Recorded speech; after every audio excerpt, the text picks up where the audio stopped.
A young man walking through the biting snow found himself shivering in the freezing weather, when suddenly he stopped hearing a faint sound, and a small cat approached him through the snow, pawing at his leg desperate for his attention. As this cat looked up pleading with its eyes, and he was startled by its strange sudden urgency, for this cat turned meowing insistently, then began to lead him down a snowy side street, making him realize it wanted him to follow. And unable to ignore it, he followed the cat. It led him into a dark, narrow alleyway, where what he found made him gasp in shock, as other kittens were huddled together nearly frozen, covered in snow barely even moving, and he reached out desperate to help them, bursting into his home moments later yelling for help as he carefully picked up a tiny cold kitten, and he and his mother tried to warm them up, but one kitten's fur was frozen completely stiff, making them fear one of them was already gone. So he gently tried to warm its tiny body, using warm water, but there was no response, filling him with regret, a feeling that he was too late, but he refused to give up on the little one. He remembered that moment, almost giving up on the kitten, until a tiny squeak brought it miraculously back to life, and he recalled the frustrating, messy memories that followed, the overwhelming chaos of raising them all, the endless early morning wake-up calls, and the constant destruction of his furniture. Now in the present, the injured cat brought him a toy. And this young man told his cat Pipeju that he had to go, pouring out food while promising this was the last time, as he held a VR helmet vowing to return soon, and with a final warning he said his goodbyes, putting on the helmet as the world around him dissolved. His eyes narrowed with a grim determination, as the system logged him into the world of Metaria. Inside the game, a golden knight stood facing his enemy, while his party called upon the gods for power, and this knight led the third row forward into the fray, unleashing a barrage of holy light that rained from the sky. All of it aimed at their target, a colossal purple monster, but this beast countered with a devastating swing of its own, their attacks barely even scratching its massive body, as the monster formed a blade from pure dark energy, for after days of fighting, the final battle was finally here, and this knight declared his team would defeat the Colossus Loke, bracing his shield, its lion emblem glowing bright, just as the Colossus unleashed a devastating purple beam. The hooded captain shouted orders to his raid team, as dark energy spikes tore through their formation, and he commanded the second row to rally behind him, activating his ultimate defensive skill, while the monster's furious assault continued unabated. So he laid out the final plan: dodge then counter, his shield of light meeting the dark energy head-on, as divine skills activated, boosting defense and healing allies. And from the back, a strange green spell was being cast, prompting the captain to warn this was their one chance for victory. And our boys smirked, watching the plan unfold perfectly, as the second row unleashed their combined ultimate attack, the faces of the raid team showing their unshakable resolve, while the captain held a golden dome against the beast, which charged a final overwhelming blast. But suddenly the captain's body began to pixelate and fade. The raid members' magic sputtered out in confusion, and the monster's attack fired without any opposition, spreading panic as the team realized their leader was gone, while a system alert flashed: user Kim is being forcibly logged out. And a rescue request was immediately accepted. In the real world, the captain thrashed in his bed, jolting awake with a start to find a cat on his chest, and he immediately scolded the cat for ruining the raid's critical moment. A scream ripped through the quiet streets, echoing across the empty sky. We cut to a tense boardroom meeting, where the topic was the virtual world Metaria, a world where people now commute for work, building new lives and entirely new identities, where in-game classes have become real-world careers. And the top-ranking players are now celebrities, earning fame and unimaginable wealth. But with real money comes real-world law, a lawyer explained, presenting the Raid Boss Special Act, a new law allowing compensation for failed raids, meaning high-stakes dungeons with massive rewards now require legally binding contracts, and this, he said, is the invoice for a broken one, as 15 mercenaries are suing their raid leader Kim, their claim totaling over $1 billion in damages. And Kim, the raid leader, had agreed to pay it all.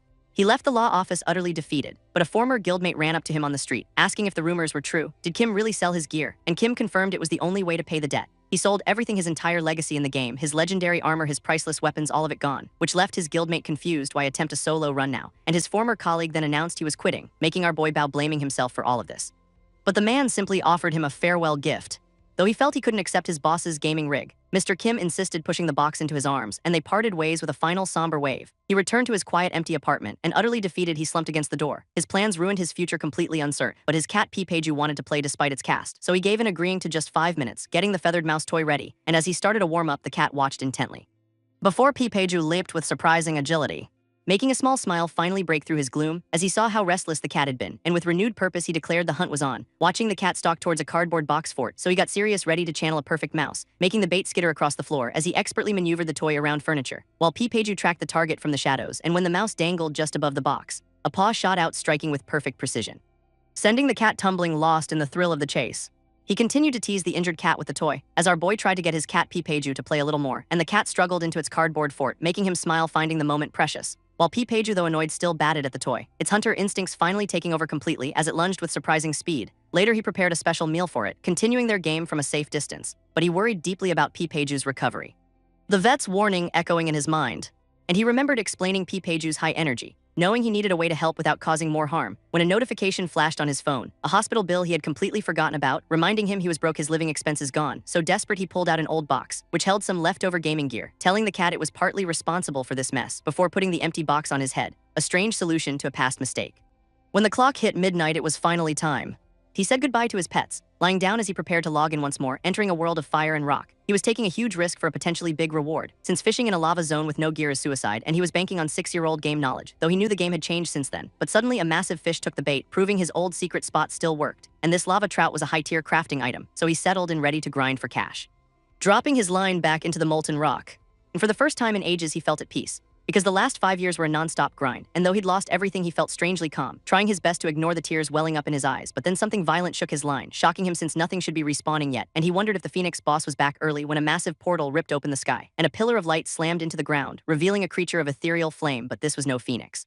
It was a new monster, a raid-level boss, and he was too close to escape, too weak to fight, having only caught a single fish so far. And now this monster was camping his only source of income as its massive jaws closed in around him, and a massive tongue suddenly licked his face, the giant beast just giving him a taste. So he endured the slobber tears of frustration in his eyes, unable to understand what was happening, wondering is this how he dies licked to death.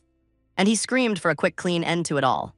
Fed up, he told the beast to just finish it, vowing to return one day for his revenge. But the creature just stared down at him, then it leaned in and let out a meow, leaving our boy completely and utterly baffled as the impossible sound echoed again, and his mind just could not process this, though he was certain he heard a deep gruff meow, meaning this terrifying monster was a cat. And suddenly an idea sparked to life as he glanced down at his fishing rod, thinking that if it really is a cat, then maybe some bait could be a distraction. So he offered it a treat, a desperate gamble, and with nothing left to lose, he cast the line, sending the bait flying through the air before he turned and ran for his life. The reel spinning wildly, it was actually working as the giant cat beast pounced after the lure. He refused to give up his catch so easily, pulling back hard on the fishing rod, but sharp claws gripped the other end, and the small creature transformed into a hulking beast, which yanked the rod, sending him flying through the air.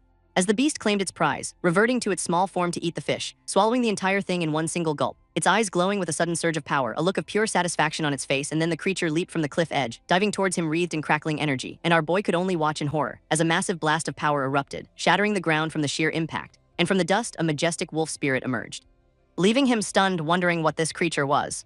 As the spirit wolf stared him down, its massive paw landing right beside his head, and it leaned in close, inspecting him carefully, before the beast gently pushed him onto his back and began kneading his chest just like a cat. But its sheer size was absolutely terrifying. He was dead now, a ghost at the graveyard, so he needed a new plan and opened his map, which revealed his destination was still the lava zone, and he sprinted through the wasteland praying the beast was gone. But a heavy paw slammed him to the ground again. As the monster stood guard over his previous corpse, it wasn't leaving, it was just waiting for him to respawn for another kill, and he realized there was only one way out of this. As a desperate plan formed in his mind, he had to get close to the beast, which seemed to be resting near his body, its eyes closed completely still, presenting an opportunity he didn't expect. And the resurrection light flared up right beside the monster. He was back and the beast was still asleep. So slowly he tried to sneak away, knowing each step was a terrible gamble, when a single claw extended from its paw, and as his foot touched down, its eyes flew open. The massive creature loomed over him, and he realized it had been faking sleep all along. As a giant paw snagged his cloak, yanking him back with terrifying ease, the monster's gaze locked directly on him, and it lunged with incredible force, sending our boy flying once again. As a death notice appeared on his screen, and the scarred lion beast looked utterly confused by this. But our boy got a chance to resurrect a new plan forming in his mind. He was going to use his old military training, and with a flash of light he was back in the game. Immediately dropping to the ground playing dead, and motionless he peeked at the beast, which just lay there watching him, so he held his breath waiting for his chance, his eyes slowly cracking open as he prepared to make his move. But suddenly the beast was right in his face, and he realized it reacts to the smallest sounds. Then the monster started licking him again, trapping him, horrified by the creature's actions. Convinced he'd definitely gotten involved with a psycho, back in reality he screamed in pure frustration, thrashing on his bed absolutely furious, and he decided to just go to sleep, convinced it was over for the night, getting up annoyed by the game's bizarre mechanics, when his gaze landed on something familiar. His cat was asleep with its head in a toy helmet, and a small smile crossed his face, as he called out to his pet PPIJJU. But then he stopped, a strange thought connecting in his mind. A sudden impossible thought that struck him, as he remembered the beast's X-shaped scar. It was in the exact same spot as his cat's scar, and he considered the impossible connection for a moment, before laughing it off as a wild coincidence, because a cat can't log into a game after all. The next day he resurrected, praying the monster was finally gone, and he looked around hoping his fishing spot was clear, as the desolate landscape seemed completely empty. But his hope quickly turned to pure rage, when a massive form leaped through the air, and the beast landed right in front of him again, leaning in close to let out a soft meow, and he was completely fed up with this world, as the creature took a heavy step forward, its massive body looming over him. So our boy squeezed his eyes shut, bracing for impact, but instead of an attack it stretched playfully, then it turned and presented its backside to him, leaving him staring utterly baffled by the gesture, when a strange new thought entered his mind. And a system message appeared. He was now Kim Butler, being forced into a class he had never even heard of, and panic set in as the dark energy swirled. A massive vortex of power consuming him completely, a vortex of dark energy swirling around him, and he landed completely transformed. A system window flashing, application complete. His new class was now Butler. He was in disbelief, his entire paladin build was gone, and a powerful voice called out his new title, making him realize it was a telepathic message from the giant beast, which introduced itself as Kalinus, a legendary conqueror. But our boy was distracted by its awkward pose. As Kalinus explained, its body was paralyzed from the summoning, and he wondered if this was some kind of random quest where the reward was something called RPP, but the great beast could only meow pathetically, leaving our boy utterly confused, so he gave the giant creature a solid smack, and Kalinus was shocked by the sudden discipline, as the MC vented his frustration at the absurd situation, so Kalinus offered to change him back. But he paused, pulling up the Butler job info. Realizing the duties were more like a glorified cat sitter, when a notification of his massive debt flashed before his eyes, and suddenly negotiating this job seemed like a very good idea, while Kalinus waited flustered by his new butler's silence. So he introduced himself with a confident smile, Kim Butler, and he claimed to be an expert in feline care. The new butler challenged the beast's doubt, reading its body language it was clearly wary, so he approached slowly like taming a wild cat. And the beast leaned into his touch, letting out a surprising meow, as he promised to be the best butler it could find. But a system window revealed its high anxiety, and suddenly the beast spotted something in the distance, making him realize it was time for monsters to respawn, as a small fiery salamander appeared, and the butler explained he's analyzed its condition, his diagnosis being severe anxiety, which he blamed on the unfamiliar territory. But the beast rejected this, vowing to conquer this land. And the salamander was caught completely off guard. As the wolf beast lunged at its prey, its stress level spiking during the chase, and a sudden blinding flash erupted, its eyes glowing with intense focus. It struck but only managed to catch the tail, so the salamander escaped, its stress rising even further, and the butler saw his chance and sprinted forward. As the small monster prepared a fire attack, he activated a unique skill, Capture, and a beam of light trapped the creature, securing it. A shimmering blue portal awaited. And a polished shoe stepped through. As Kim the butler emerged, mission accomplished, offering a gift to soothe his master's anger. A flashback revealing his method, crafting a target, and he presented a small lizard to the great beast, whose eyes burned with a cold fury as the tiny creature trembled before its doom, and a massive paw smashed down, releasing all its pent-up rage. The service was a success, the master's stress level dropped, and the beast confirmed it felt much more relaxed, so with his master calm it was time to negotiate. As Kim boldly requested time off and a proper salary, but the beast was stunned by the idea of a butler having a life, and this very concept darkened the atmosphere, but Kim nervously held his ground, confirming his needs. However, the master revealed a critical flaw: it has no money, so Kim pivoted, suggesting he keep all the hunting loot instead. And since Kim must guide its body, the beast agreed to the deal, so he happily accepted the new terms. He'd been worried about his old fishing income. But monopolizing a party's loot is far more profitable, and he clenched his fist, a new path forward now secured. The beast lost interest and wandered off, and Kim saw it as just a big cat preparing for his final task, as the butler channeled raw energy into his hands, and a system notification confirmed the dish is ready. He considered the prompt to notify his master, when a massive wolf-like beast appeared, drawn by the scent, making him realize treat crafting is a summoning skill. And the beast's eyes widened in surprise. As it devoured the food in an instant, the bowl licked clean as the beast demanded more. So the butler scrambled to obey, a new plan forming as he quickly harvested materials from a fallen monster. A system window confirming the loot was acquired, and with his master motivated, the hunt began, a smirk spreading across his face as the beast tore through a newly spawned creature, while the butler watched the chaos from a safe distance, profiting without lifting a single finger. This was the power of auto-hunting. As the beast effortlessly cleared the field of monsters, and he promised to keep providing the best service, and so he began crafting another treat, while the massive beast waited patiently for its reward. And with the area clear, he checked his quest log, seeing a new tutorial quest was available, his next objective being to travel to a nearby village. But he had one very large problem to solve first. This beast's stress would spike whenever it left its territory, its eyes staring down into the bubbling molten landscape below. And the butler watched carefully as the creature inspected a glowing orb, before announcing that he had formulated a plan for his master, explaining they must travel to a village and gather crucial information. A task the master agreed to, even as the butler admitted it was a quest, but the beast's powerful territorial instincts were a problem, preventing it from leaving. So the butler recalled how defeating other monsters had expanded its domain in the past. Realizing that to move freely, they first had to defeat the phoenix, the fiery ruler of this zone. The master immediately questioned the creature's strength, learning it was an immortal bird that only grew stronger every time it revived. But he was unfazed, declaring it would fall before his power regardless of its nature. There was a problem, however, as the phoenix was a creature of pure flame, and a cat's instinct is to flee from fire, a primal fear he would have to overcome. Suddenly, the beast's entire body seized up, collapsing to the ground, where it thrashed and rolled completely out of his control, landing in a heap as he admitted the butler was right about the fear, demanding his attendant use any means necessary to help him conquer it. The butler's solution appeared almost instantly, a strange scaly fish, which the beast cautiously approached as it lay on the ground, unaware of the butler's twisted plan, which involved a quick dip in lava. He stood over the molten sea, a fishing line tied directly to his master, prompting the beast to question if this body could even survive such intense heat, which led the butler to reveal a critical fact: he was in fact a boss monster, a shocking revelation that seemed to surprise even the butler himself. With newfound confidence, Kim Butler cast his line into the lava, but a sound from behind suddenly caught his attention, revealing the beast sitting on a rock looking completely unimpressed, for it had already lost all interest in the strange fish, deciding such a prize was simply not worth a swim in lava. Unfazed by this setback, Kim Butler simply moved on to plan B, activating a powerful return spell, and promising the monster that he would be right back. The beast immediately began to panic, consumed by a sudden fear of abandonment, as it watched him begin to dematerialize before its very eyes, leaving the creature to pace anxiously by the molten river's edge. He teleported away, arriving in the bustling Serentium city, and headed straight for the adventurer's storage facility.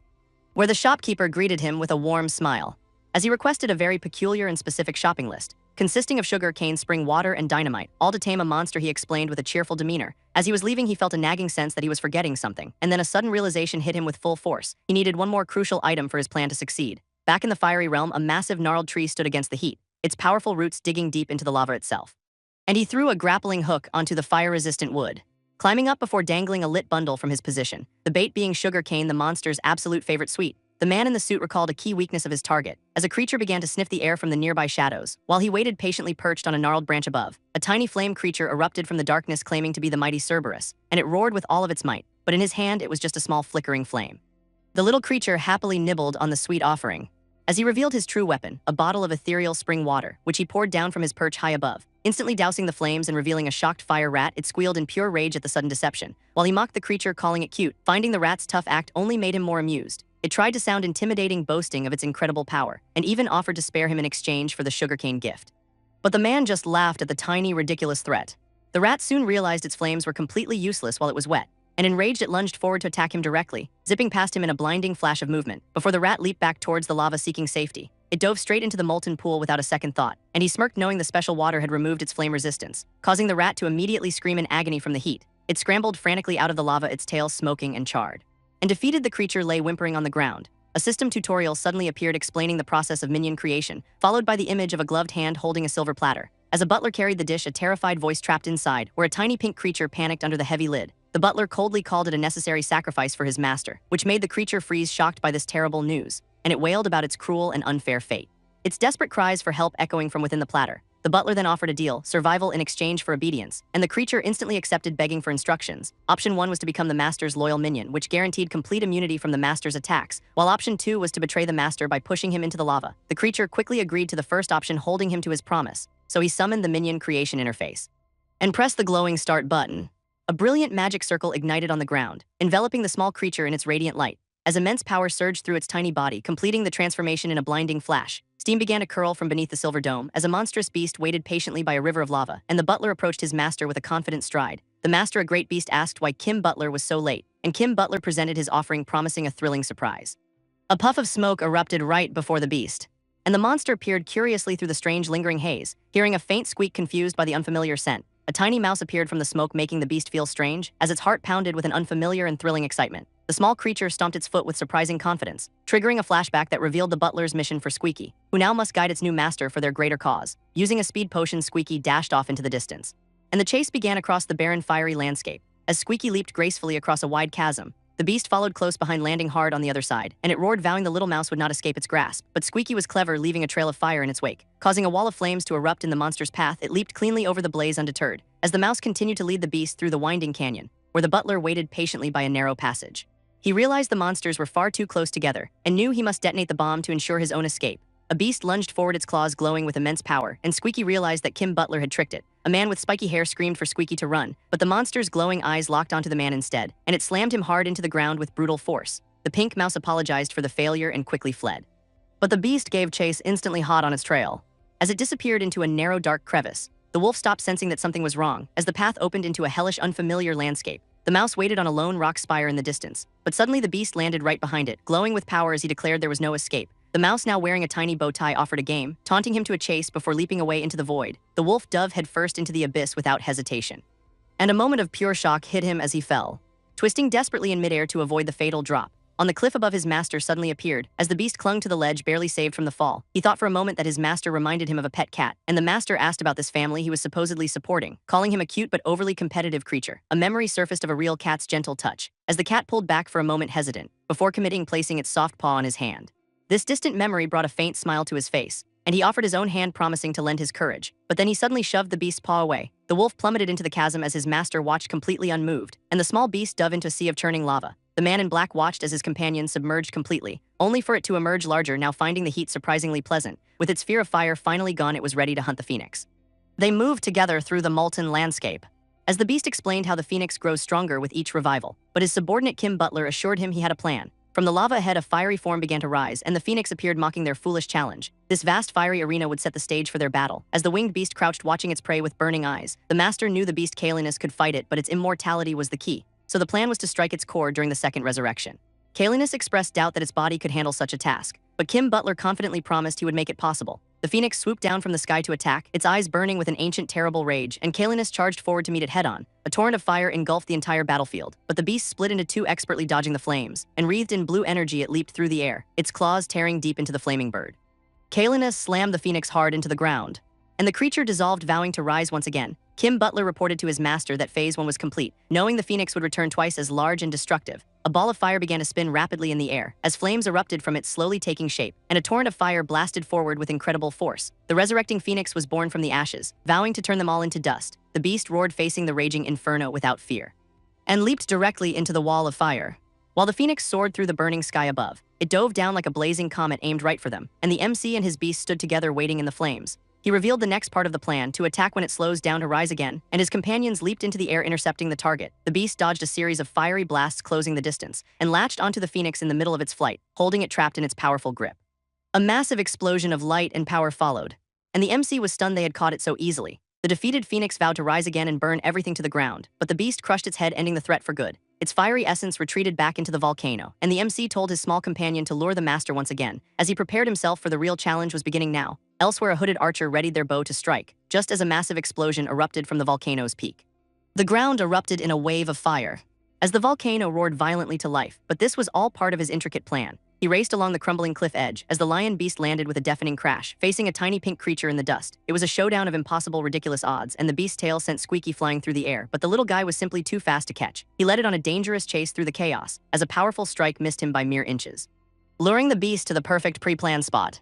A system window appeared before him, and he carefully selected the catapult's final position, beginning the construction with a bright flash of light. In mere seconds, the weapon was fully assembled and ready, and he called for Squeaky to hurry up, telling the little creature that it needed to be brave. Squeaky climbed nervously into the catapult's sling, and with a shout he launched his tiny guide, sending the small rodent flying toward the fiery core. He plunged directly into the swirling flames.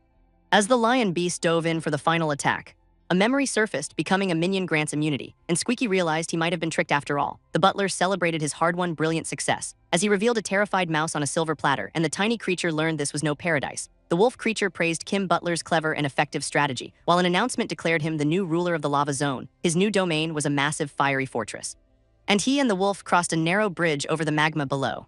Inside the keep, a special reward chest materialized, a glowing prize for their incredible victory, which was the reward for a record-breaking clear time. Kim Butler approached the chest, his expectations high, and opened the lid, his eyes widening with shock. A legendary sword and a fiery orb awaited him inside, and he recognized the weapon, the Phoenix Blade Ankinix. The wolf confirmed it was a relic left behind by the Phoenix, and Kim Butler stared in awe at the magnificent blade. He gleefully tried to claim his promised loot, but the wolf creature loomed over him, stopping him cold. So Kim Butler desperately reminded him of their contract. The wolf creature intended to keep its word, eyeing the immortal flame, and revealed the flame was its true prize all along, permitting him to take the sword as his reward. Kim Butler quickly stored the precious items in his inventory, and as the wolf settled down, he thought he was finally safe. Suddenly, a massive paw lunged right for him. As his master panted, looking confused and agitated, Kim realized his master felt betrayed by the exchange, and he tried to explain the loot wasn't stolen, but his master's rage was boiling over, ready to strike. Kim quickly presented a glowing orb, a sphere made of shimmering green leaves, revealing that it was a catnip ball, and he hoped it would work on his feline master. The effect was instantaneous and overwhelming, as the giant beast began to roll and purr with pure joy. Kim smiled, relieved that his plan was a success, recalling he had gotten it as a game event bonus, an old item he'd completely forgotten about in storage. Who knew it would end up being so incredibly effective? And now Kim wanted to truly repay his master's help. He opened the auction house menu on his screen, searching for high-quality meat and fish recipes, and scrolled through a long list of delicious options. But his cooking proficiency was far too low to make them. He would need to become an expert chef, and all that past grinding was finally about to pay off. He spent a massive fortune to upgrade his skill, and to fund it he needed to sell something valuable, an old item that was now a rare collectible. He listed it for 14,000 gold, unable to wait any longer, and the Phoenix Blade sold for 14,000 gold almost instantly. A notification rang out. He was now an advanced expert chef, and his master found him studying, intrigued by the promise of a meal. Kim Butler scrolled through his newly acquired cooking skills, considering several exotic monster recipes, but decided fish seemed like the safest choice for his master. He activated his butler skill, treat crafting. Knowing price was no object, he would buy the absolute best. The system warned him that the fish's tail was poisonous, but with his new presentation skills, he began his work. He carefully sliced off the dangerous spiky tail, his knife moving with an impossible practiced precision as he scraped away the tough, resilient scales. A jet of pure water cleansed the meat before he brushed on a final savory glaze. The meal was then lowered into a roaring magical fire, and a perfect glowing dish was complete. He presented the incredible treat to his waiting master, and the beast dove headfirst into the bowl, emerging with the poisonous tail in its mouth, growling. Kim Butler WATCHED in horror. He had eaten the tail first, and a sharp tingling sensation hit the master's tongue. The beast froze, processing the intense and unfamiliar flavor, and gradually the sharpness gave way to a profound sweetness. The master declared the meal a resounding success. As Kim Butler reached for the prepared meal himself, bringing a tempting piece to his own mouth, savoring the flavor deep in thought, his master recognized the rich, complex taste of monkfish, and overcome with satisfaction, the great beast collapsed. He declared it an excellent and novel experience, and the master thanked him for the incredible meal. Kim Butler bowed, deeply accepting his master's praise, and promised that he would work even harder from now on. Their journey then took them into a vast green wilderness. As the master and his butler traveled through the dense forest, the great beast following his new attendant very closely. He assumed this was all just a setup for the next quest, and the butler's loyalty reminded him of his old pet cat. The master asked about the village they were heading to, as he grew impatient with the repetitive, endless scenery. Kim Butler admitted they were lost but remained confident in his abilities, and asked the master for any clues about his distant past. The master revealed he was once a great and powerful emperor, who embraced darkness, dissolving his own physical form. And while dormant, a voice had called out from the void, which was the desperate cry of his descendants. He returned to this world to answer their call for help, and the very first person he saw was Kim Butler. The master's memory of the past ended right there, recalling how 3 dark kingdoms once stood united, and the butler remembered their 1,000-year-old history. Realizing he now served a living relic of that ancient era, he turned his attention back to his master. And the great beast demanded to know what he was doing. As it reluctantly offered a massive furry paw, Kim the butler began to groom the beast's fur, and the master protested, but Kim was completely unfazed until a surprising request came: do it stronger. Meanwhile, in a remote and hidden orc village, a warrior was sharpening his blade, preparing for battle, when an elder entered the chieftain's hut. He found Lord Jagger the chieftain looking deeply troubled, and the elder revealed the terrible news: the phoenix's energy was gone. Jagger wasn't worried, but the elder feared it was a permanent extinction, and he warned that the monster would have surely noticed, meaning they had little time to prepare a proper defense. Another orc reported that a hunter, Riley, was missing, and the chieftain and elder shared a look of pure dread. The entire village mobilized in a state of panic, as all eyes turned toward the ominous mountain in the distance. Jagger feared the monster was already on the move, and he cried out the name of the lost hunter. Far away, a cloud of dust rose from the trees, where the beast master stood over his fallen prey, and the butler confronted the massive, unmoving beast. He questioned the tiny mouse Squeaky for being so uncooperative, but Squeaky argued he must keep his promises first, so the butler pleaded, calling the mouse Lord Cerberus. But his continued begging only fueled its growing rage, and the mouse leaped up and smacked him across the face. Through the tall grass, a new stalker was approaching. And as the butler argued, a hooded stranger walked into view. The green-skinned assassin drew a sharp, wicked dagger, while the beast roared, describing its own terror of their master, and Squeaky cried, yelling that the butler doesn't understand true fear. The butler apologized, completely oblivious to the danger right behind him, until Squeaky's eyes widened in absolute horror, and it screamed a desperate last-second warning. A blade sliced through the air, narrowly missing the butler. And the hooded attacker stood there, cloaked in a strange aura, before it vanished, leaving them searching in confusion. The assassin reappeared right next to the beast's head and lunged forward in a blur of deadly motion, its blade swinging in a silent, deadly arc. But the attack hit nothing but empty air. The assassin stood alone in the clearing, hiding, searching the canopy for its elusive target. High above, the beast floated away in a small, fluffy form. Before landing back on the ground, the attacker, stunned by the miss, a hand shot out from the nearby bushes and grabbed a fleeing orc by the ankle. As a monstrous lion loomed over them, growling, "Found you." The man in the suit flashed a terrifying, predatory grin, and the captured orc begged desperately for their life, their scream echoing through the vast, silent forest. The orc woke up disoriented and hanging upside down, but the man smiled, offering a surprisingly kind word, claiming they were just lost travelers seeking a village. The orc remembered a horrifying vision of their certain fate, and now they walked together through the woods at sunset. The man called the orc by a name, Riley, and asked if Riley was scared of the beast, to which Riley admitted to being terrified, so why attack? As the three of them paused their journey for a moment, Riley explained it was a rite of passage to prove their worth, and the man was stunned by their incredible recklessness, learning it was all to gain a father's approval. But Riley felt they had failed the test miserably, so the man reassured them of their inherent strength, saying their only mistake was choosing an unbeatable opponent. He told Riley to believe in their own power and praised their skills, calling them a champion monster. This strange term caught both of them by surprise. As a fortified village finally came into view, Riley led them toward her people's outpost, where a female orc rushed out, calling her name with a mix of joy and alarm, and Riley could only wave to her mother, confused by the gathered crowd, when suddenly a massive axe blocked their path, wielded by an orc chieftain who ordered them to halt. And though she insisted they weren't enemies, her father was absolutely furious, declaring their very presence here an act of war. So this butler stepped up, offering to negotiate on their behalf, as they stood alone against the entire garrison, while her mother pulled her back, frantic with worry, turning what should have been a happy reunion into a bitter scolding as diplomacy failed. And with the orcs demanding they leave, the MC decided it was time to act. Quickly weighing his two options, persuasion or overwhelming force, his mind was instantly made up, so this butler stepped forward to address the hostile crowd, revealing his master's true name, Lord Caelinus the First Emperor, commanding them to submit or face the dire consequences. Though an orc elder scoffed at the claim, demanding proof of this ancient legend, just as a tiny creature emerged from the beast's mane, boasting of their recent and glorious victory over the phoenix, and this elder's disbelief shattered at the mere mention of the beast, while Caelinus simply smirked, ready to provide undeniable proof. Summoning a swirling orb of pure phoenix flame, whose undeniable power silenced the crowd as they were ordered to kneel. But the orc still doubted his story, so he simply called them suspicious people, then summoned a great ball of fire into his hand, and his butler transformed, leaping high into the air, catching the fiery orb midair and preparing to unleash its devastating power, as the ground erupted in a massive explosion, sending fiery cracks spreading through the earth, while a powerful shockwave threw them all back, filling the village with smoke and dust. And though the orc leader glared in defiance, his anger quickly turned to pure terror, for a terrifying shadow now loomed over him, causing him to tremble, completely overwhelmed by the sight. And so this leader fell to his knees, his entire tribe following his lead, finally recognizing Kalinus as the true Lord of Darkness, a fact confirmed by a system notification of their loyalty, prompting the butler to humbly request praise for his work. And as the night settled over the land, they had finally arrived at the orc village, where Kalinus checked his next quest objective, but something felt deeply wrong here. A sudden and powerful urge to leave washing over him, for the village defenses were dangerously weak, and Lord Kalinus found the entire outpost rundown and distasteful, just as his butler announced he must leave for the night, assuring his master that lodging had been arranged. Before this, Butler left to check on the preparations, and we cut to a small thatched roof hut in the village, where a young voice from inside boasted of her new strength. It was an orc girl, Riley, telling her father the village was in grave danger, but he only sighed, tired of her avoiding the real issue. Yet she stood her ground, demanding to go to the battlefield, until her father raised a hand, silencing her, and turned his back, refusing to argue again, stating the ancient law, women cannot be warriors. All while outside, the butler listened to the entire exchange, watching as Riley begged her father to reconsider. And later, the orc father sat alone, troubled, when he heard a sound and looked up from his thoughts, seeing the butler standing in the doorway asking about the room. So this orc chief invited him to inspect the preparations, apologizing for his earlier caution at the outpost. But this butler simply smiled, saying his master would understand, before his expression shifted, asking for details on their situation. And this chief agreed to explain as they walked, revealing that a phoenix once kept the local monsters in check. But when Lord Kalinus killed it, the village's safety vanished completely, making this butler realize his master's hunt had destabilized the entire region. And now this village's greatest threat is a giant serpent, one they failed to kill as a baby, and now it hunts them. And this orc chief warned it will attack at dawn, so this butler offered to help stop the creature, asking if Lord Kalinus is a ruler who protects his people. And he complimented the chief for prioritizing his tribe's safety, promising to report the threat to his master. And this orc chief looked on with desperate hope, as this butler assured him, knowing this would win their trust. So this grateful chief called over a female orc, who explained they prepared an outdoor space for the master, and this butler was shocked by their choice of lodging, feeling a sense of dread about their preparations, as they revealed a crude tent with bare pelts for a bed, causing him to panic, knowing his master needs an enclosed space, just as a system window prompted him to upgrade the outpost.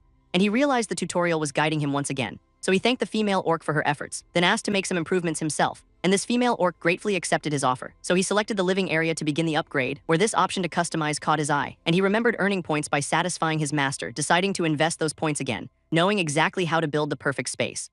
And this butler was tasked with designing a home for his master. So he sketched a simple multi-level tower on a screen, and with a single touch he began the construction. As power surged from his outstretched hand, this ground glowing as the upgrade began costing him points, and a tower of pure energy erupted into the night sky, solidifying into a bizarre multi-tiered stone structure, which this orc stared at in disbelief, calling it a divine miracle, just as Lord Kalinus arrived, questioning his new living quarters, inspecting the tower with a critical eye. Before in a single bound he scaled the strange new home, settling on the highest perch, surveying his domain, and this master found the spot to his liking, a fact this butler proudly informed the orcs of his master's approval, and the relieved orc offered his help anytime. So Kalinus entered the base of his new stone den, where a soft rug awaited him inside the chamber, and he let out a massive yawn, ready to rest. But this butler asked for intel. A great serpent is coming tomorrow. Explaining this is their chance to earn the orcs' full trust. Though Kalinus was unconcerned, certain of his own strength, and a system notification confirmed the butler's success and rewarded him, while Squeaky the mouse panicked, fearing another dangerous battle. So this butler asked for the mouse help, but Squeaky flatly refused. But unfazed, the butler revealed he had another plan, telling this man the great beast should rest well. And back in reality, our boy finally logged out, recalling the wild events, wondering what's happening to him, when a sudden meow broke his concentration, his cat Lulu being unusually insistent. So he looked over at the food bowls, seeing Peepage, hadn't touched its food, still sleeping, and worried he checked the cat for a fever. But this temperature was normal, though something felt off. So he gently tried to wake the lethargic cat, and Peepage finally stirred with a huge yawn, seeming completely uninterested in eating. But placed before its bowl, it finally began to eat, the two of them sharing a quiet meal. And while eating, he researched his next in-game target, finding it the king serpent, a high-level boss, with player comments describing its incredible defenses, and this strategy was to break its scales then use fire. So he grinned, knowing this prey would please his master, and now he just needed to choose the right prey for his own pet. Since Peepage seemed so unwell, he decided to bring out a secret weapon, calling out, but the cat looked completely unimpressed, as Peepage gave him a look of total disdain. So he got serious, determined to make the cat play. And back at home, the injured cat looked smug, but it suddenly stopped playing, ignoring the toy, leaving our boy completely baffled by its behavior, as he asked his pet what could be wrong, when from the couch a helmet suddenly spoke. And this next day he logged into the game as Kim Butler, where a small pink creature immediately cried out his name, rushing to him, warning of big trouble. So Kim Butler asked what's wrong, and this creature declared their master had vanished. So he suggested a walk, but the creature had searched everywhere, panicking because the serpent is coming today. But Kim Butler had a plan to summon the master, activating his butler skill, treat crafting, and instantly a bowl of ostrich stew appeared, but when he tried to send the notification immediately, an error message flashed, the signal cannot reach the master, causing Kim Butler to freeze in disbelief, before he bolted outside screaming in panic, frantically searching the empty village, as this small creature watched utterly defeated. Far away beyond the village lay a dense forest. And hidden within was the mouth of a dark cave, where deep inside the oppressive blackness, a giant serpent with glowing eyes began to stir. As deep in the earth a colossal body scraped against stone, and this great serpent uncoiled slithering toward the light. And in the village the orc elder gasped in shock, as Lord Jagra's eyes widened with fear, crying, "It has started moving." But this orc warrior smiled, sensing the approaching energy, and this elder questioned his strange happiness, reminding him of their lord. But this warrior was thrilled, believing their village's nightmare was finally over, so they walked through the village, the elder's doubt lingering, and arriving at a stone building they startled the butler, who stepped out announcing his master was away, leaving this orc stunned that their lord was gone at a time like this. And this butler confessed he couldn't locate his master either, causing this warrior to roar, accusing him of keeping Kalinus in the dark. But this butler stopped them, a grave confession on his lips, as he revealed the terrible truth about his master, and they realized Kalinus was trapped inside the monster's body, as this butler admitted his summoning spell had failed to bring him back. And this warrior's face hardened, knowing this was a fight they must win. So this elder asked if the butler could fight, but he had no combat skills. However, he could use his power to strengthen the village defenses, and this warrior saw a glimmer of hope in this news. Forming a plan, he would hold the line at the outpost, while this butler agreed to fortify the village in the meantime. But this warrior demanded assurance that the village would be safe. A promise the butler could not make, for his power was limited, causing this orc chief to tighten his grip. So our boy gave him a strict order that failure would have consequences, and a system alert confirmed the chief's distrust, making him realize the quest was going too smoothly. So his small companion asked for the plan, and this butler checked his available points, seeing he had only 192 to work with. And he knew the enemy was weak to fire, so he checked his minions' fire abilities, but Cerberus was terrified of its natural enemy, meaning that plan wouldn't work, so he settled on a life or death choice, walking off with grim determination. And nearby a wooden post shattered, where he spotted a female orc training hard, striking the dummy with blinding speed, until she panted exhausted from the effort. And as this young orc finished her routine, he approached, calling her Riley. And she recognized him as the butler, explaining it was just her morning training, so he asked why she wasn't fighting the monster. But Riley said she's not allowed in battle, and he sensed there was more to her story as this orc girl confronted him about his training, then flustered, claiming she just enjoys it, but he smirked, clearly not believing her, suggesting her father was just being protective, and his kind words seemed to reach her. But then his expression turned grim, as he warned her the warriors were outmatched, though she refused to believe her father could lose. So he explained the chief is the serpent's main target, and fear gripped her, she decided to go. And he tried to stop her, but she was determined, so he made a stunning offer, Kalinus's power, a power she would need to defeat the monster, which made her stop turning back to listen. And elsewhere the battle alarm sounded, as this orc chief rallied his warriors, who charged out to face the great serpent, while a shaman prepared a fiery ritual, and a massive scaled body moved through the trees. As this serpent revealed itself on the path, its glowing red eyes fixing on the warriors, who surrounded the colossal beast, and this chief raised his axe, ordering the attack, so with a furious roar the warriors charged, while this shaman called upon a spirit for battle rage, and this orc warriors swarmed the giant serpent, but a single tail swipe sent them flying. Though this leader held firm, his axe glowing, he realized their weapons were useless, as this serpent's cold eye watched them, and it thrashed, cutting through their ranks.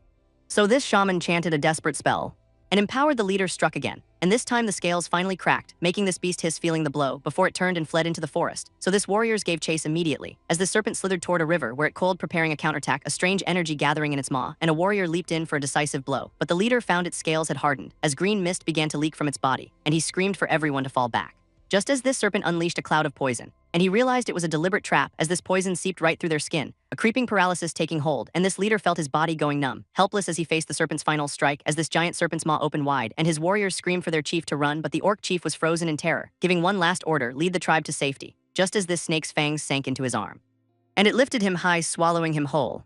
While this tribe watched helpless as their leader was consumed, and they were paralyzed by a crushing fear, when suddenly a streak of light cut through the air and a volley of projectiles rained down from above, as another arrow-like blast hit the ground, and a figure blurred through the trees, a goblin girl in a maid outfit leaping into battle, calling for her dad, and she slammed into the serpent's side with a powerful kick, for this beast still had her father in its jaws, and she screamed his name in desperation.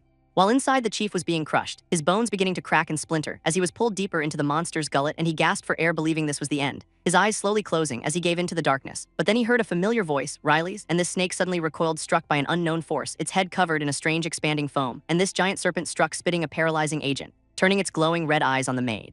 But she showed no fear.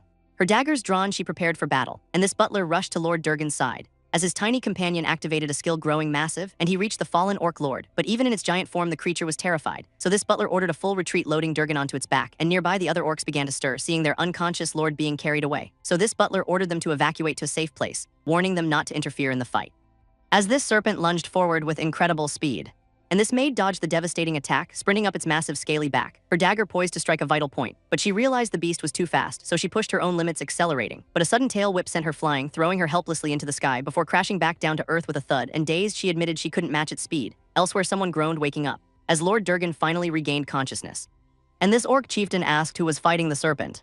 But this man in black hesitated to answer, as a distant crash echoed through the forest, and he delivered the shocking news his daughter was fighting, causing this chieftain's face to contort with fury, and this man in black told the injured orc to stay down, but he raged, blaming the monster for endangering his daughter. While in the battle, Riley was cornered by the serpent's tail, and this massive tail whipped down to crush her, creating a huge explosion of dirt and rock. But she emerged from the dust, wounded but standing, as this serpent stared from across the clearing, and Riley was sent flying from the sheer force of the blow, digging her daggers and grinding to a halt, and her father screamed her name in absolute terror. But this butler calmly told him she was fighting well, as Riley rushed back into the fray, daggers ready, leaping onto the serpent's massive body, and with a fierce cry she prepared to strike, her blade clashing against the creature's tough scales, prompting this chieftain to ask why she was wearing a maid outfit.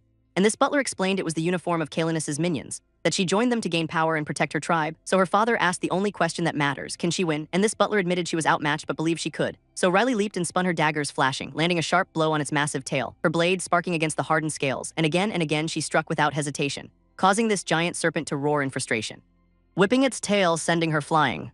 But she had already adapted to its movements, driving her dagger into its hide once more. As this battle echoed through the valley, and this orcs observed, doubting her strategy, seeing the serpent was only protecting its head, while Riley became more impatient with every passing second, her eyes locked on the target, until she finally got an opening to attack its head. But this serpent coiled, drawing her in, leading her on a desperate chase, and this orc leader saw the serpent's true intent, screaming a warning, "It's a trap," as a voice instructed her to break its scales with all her might, and Riley's eyes began to glow with raw power. As she stomped down, gathering her energy, soaring high above its toxic breath, her dagger beginning to glow with a red aura, and she plunged the empowered blade into the beast. As this onlookers watched in stunned silence, and Riley unleashed a furious roar, her flaming fist connecting with a deafening crash, as she drove the attack downward with all her might, and this serpent's head smashed into the earth.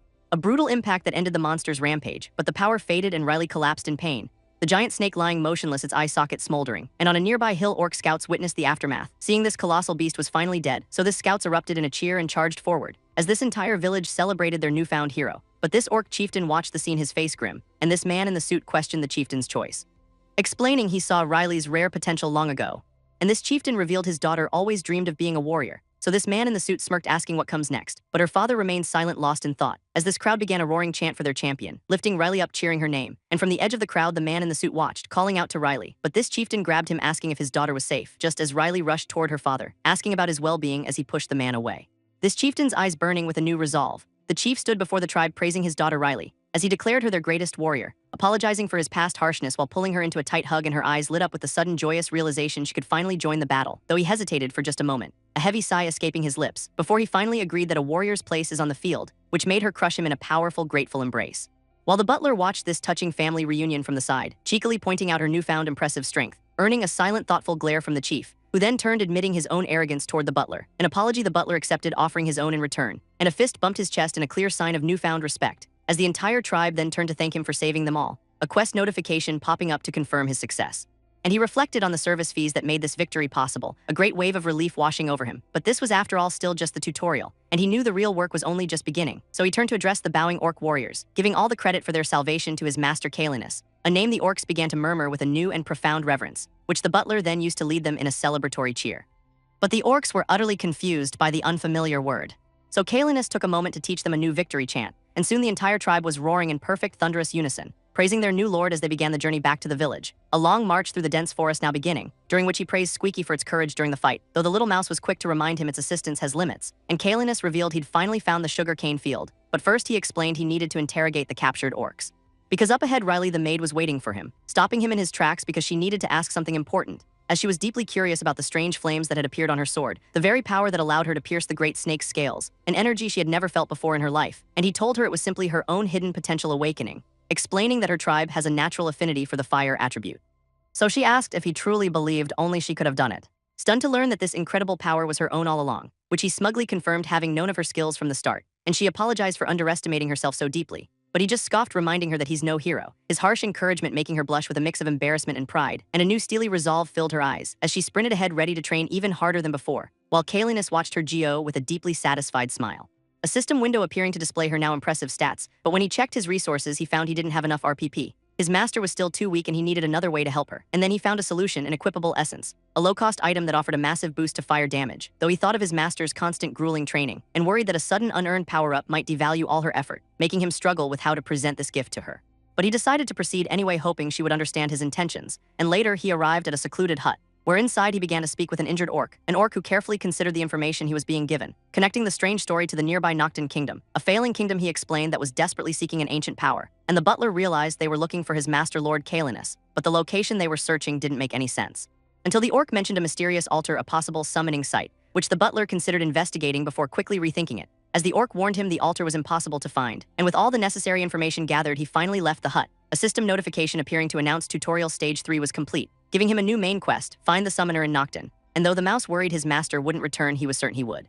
When a sudden noise from above startled them both, revealing a large cat-like creature sitting calmly on a pillar, and the butler looked up, relieved to see his master had finally returned, which prompted the butler to scream at his master Kalinius, who responded by slamming his head into the butler, sending the man flying before offering a confused apology, as Kalinius claimed he couldn't remember his absence at all. So the butler immediately asked for credit for all his hard work, beginning his report by boasting about defeating the Great Serpent, claiming his brilliant insight was the only possible solution, and that he had defeated the enemy against truly impossible odds, a story confirmed by a system window showing his master's satisfaction. And the butler was thrilled that his elaborate plan had worked perfectly, using the opportunity to ask for more funds to prepare for future emergencies, a request Kalinius agreed to without a second thought. And soon a new day dawned on the quiet village, where the orc maid shared a tearful, heartfelt goodbye, and the orc warriors pledged their eternal loyalty to Kalinius, as the entire tribe gathered to see the small group off on their journey. But the butler was confused why the maid was following them, and she explained her plan to join a mercenary group in the capital, information he silently processed for a moment, before she proudly declared herself a minion of Lord Kalinius. And so the new party traveled down a long forest path, where Kalinius suggested they find a faster route to Noctin,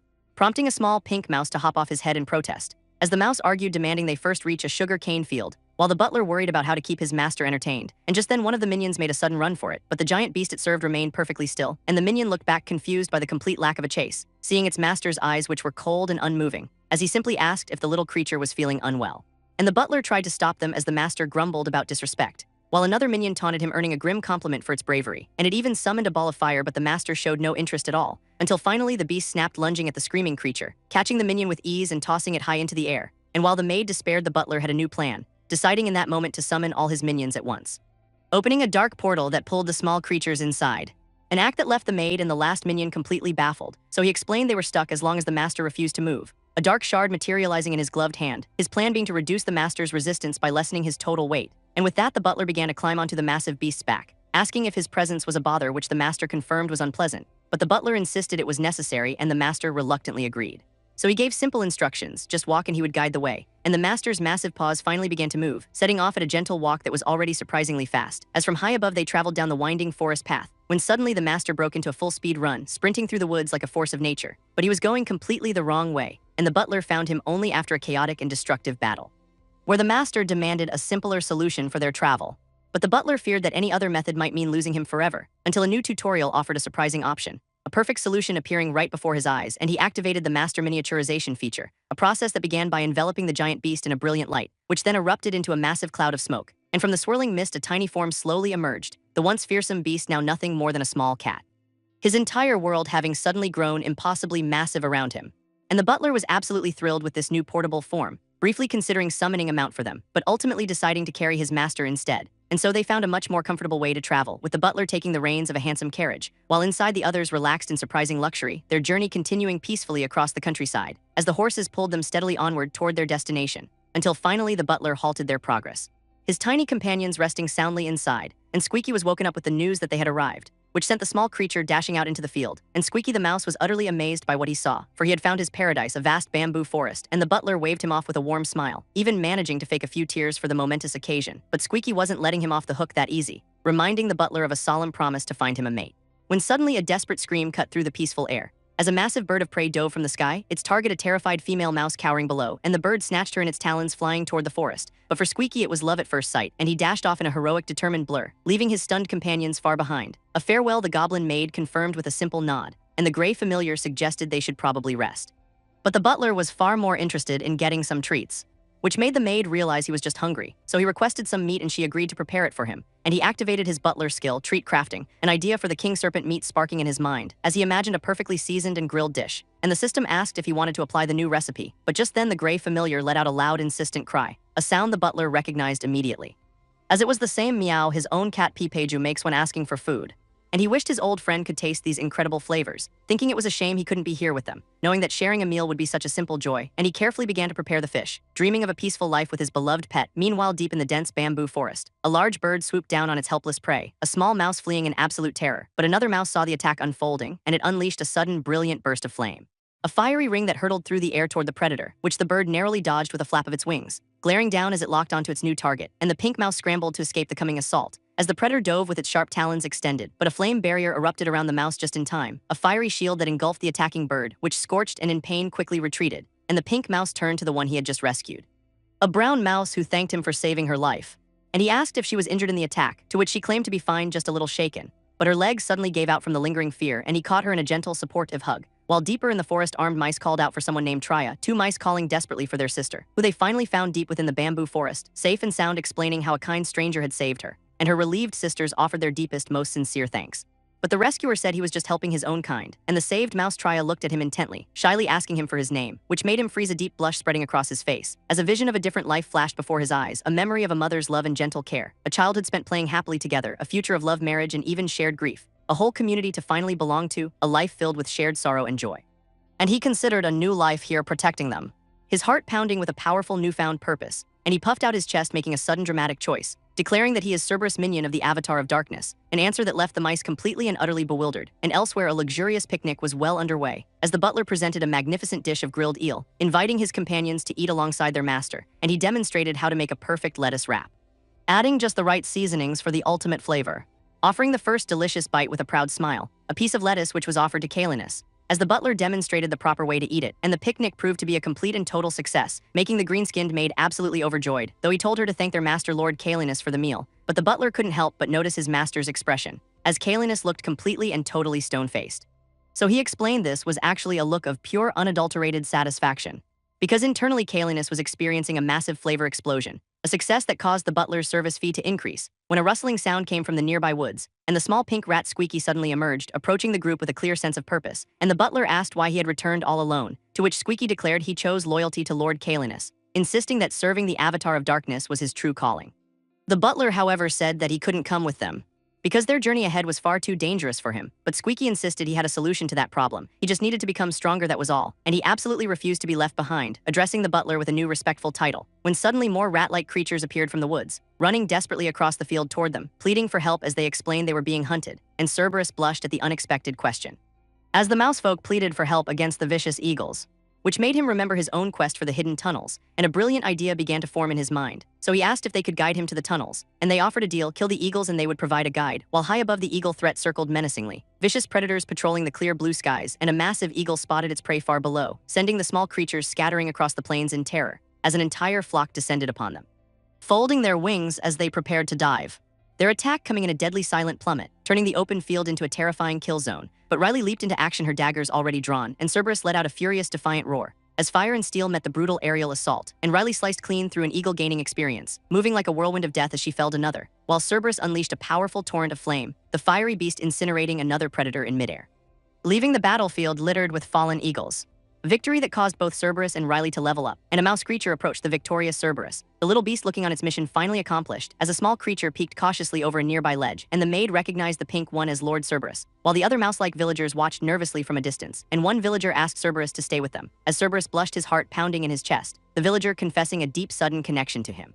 A scene the butler and his maid watched like it was a movie, but Cerberus knew he must walk his own path, offering a dramatic farewell from afar, a sentiment that seemed to float away on the wind, until the butler interrupted, asking for the summoning altar, which made the villager realize it was all a big misunderstanding, and the sky seemed to clear after the awkward confusion, as they were led to a dark stone cave entrance, and the butler and his maid waved their goodbyes.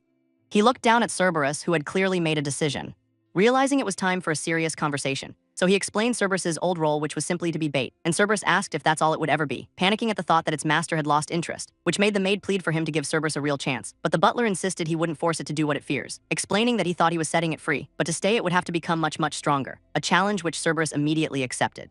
And so a new and intense training session began, as the butler warned his two trainees of the coming difficulty, screaming at them for a proper military-style response. But the pink mouse Cerberus decided to talk back, and the butler instantly scolded him for his insubordination, which made Cerberus question his official low-performer status. So the butler laid down the harsh rules of engagement, praising the goblin maid Riley over him as an example.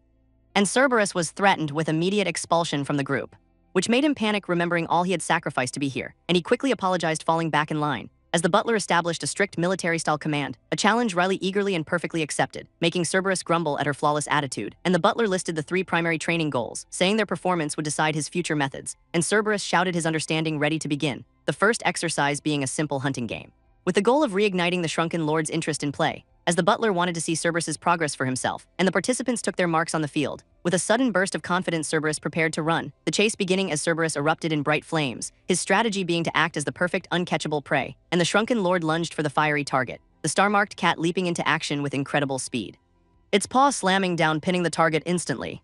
The little red creature caught in a surprisingly brief mock hunt, and the butler explained this was a reward for the master, as other creatures played their part feigning their own defeat, and he coached the terrified one to finish the act properly, a reward then being offered to the victorious cat, who eagerly accepted the leafy, delicious treat. And the hunt was a success, earning the butler a hefty service fee, but the training wasn't over yet, not by a long shot, as the next exercise was announced to be courage training, and the hamster-like creature Cerberus gave a nervous salute, when suddenly the cat transformed into a massive, terrifying beast, and a giant paw crashed down towards Cerberus, the blow missing its mark but shattering the ground, and the butler asked if the target was holding up all right, laughing as he said it's barely been hit yet, a flash of red terror crossing the creature's face, as Cerberus stared in horror, calling him a devil, and the beast raised its paw for another devastating strike, smashing it down with truly incredible force.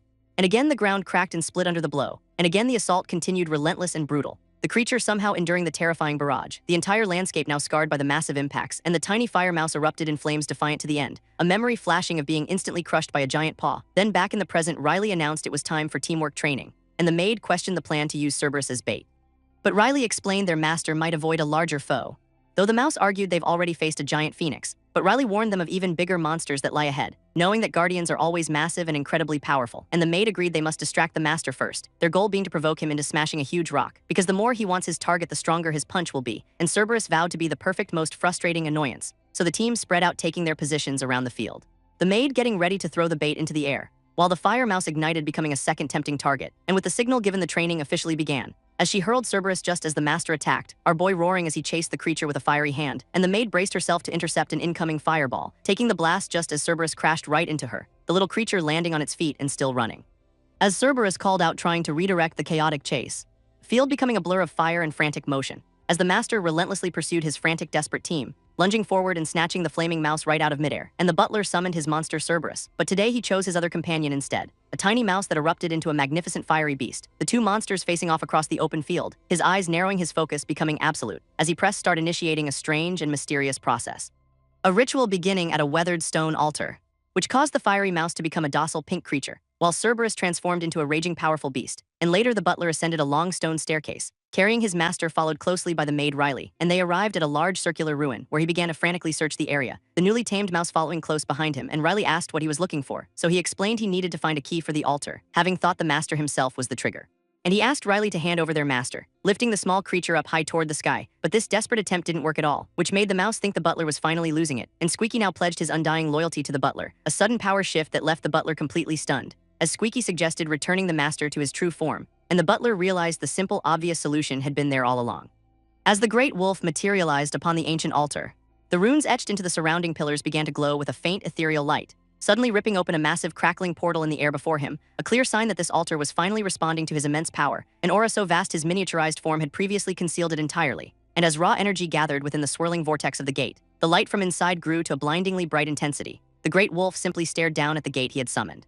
From its shimmering depths, a single polished shoe stepped out, followed by an old man whose very presence was steeped in a corrupted aura, a figure dressed impeccably as a butler yet radiating a palpable dark energy, and our boy immediately noted the butler's strange, deeply infected state, for the great wolf recognized this man as his old servant Fenrir. A brief fractured flash of a memory appeared, a masked king from a time long past, and as Riley prepared to launch an attack, he quickly stopped her, watching as the old butler planted his sword firmly in the stone floor, and then dropped to one knee in a gesture of profound deference, greeting the great wolf as his long-lost and cherished lord. His lord acknowledged the 1,000-year vigil he had kept, and Fenrir tried to recall his duty, but his memory was fractured and incomplete, as if something deep inside him had begun to fight back against his will, a struggle that our boy and Riley could only watch in growing alarm.